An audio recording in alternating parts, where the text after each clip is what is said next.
السلام علیکم ورحمۃ اللہ وبرکاتہ۔ الحمدللہ رب العالمین الرحمن الرحیم، الصلاۃ والسلام علی رسولہ الکریم، اما بعد۔ آج کا موضوع ہے اتباع رسول صلی اللہ علیہ وسلم۔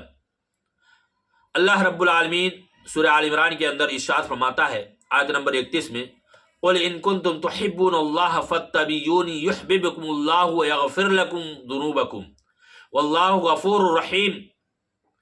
آپ کہہ دیجئے اگر تم اللہ سے محبت کرتے ہو تو میری تابع داری کرو، میری اتباع کرو۔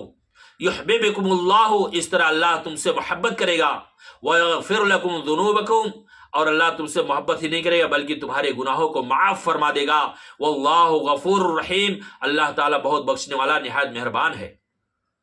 اس آیت کریمہ سے ثابت ہوا کہ آپ صلی اللہ علیہ وسلم کے ساتھ محبت کی دلیل آپ صلی اللہ علیہ وسلم کی اتباع و فرمان برداری کرنا ہے۔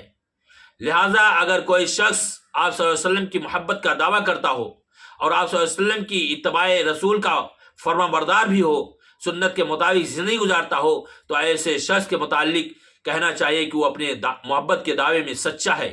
لیکن اگر کوئی محبت کا دعویٰ تو کرتا ہو لیکن آپ صلی اللہ علیہ وسلم کی سنت نبویہ کا پیروکار نہ ہو، تو ایسے شخص کے متعلق یقین کر لینا چاہیے کہ وہ اپنے محبت کے دعوے میں جھوٹا ہے۔ میرے بھائیو دوستو، اللہ تعالیٰ سے دعا ہے کہ اللہ رب العالمین ہمیں رسول اللہ صلی اللہ علیہ وسلم کی اطاعت و فرمان برداری کرنے کی توفیق عطا فرمائے، آمین۔ السلام علیکم۔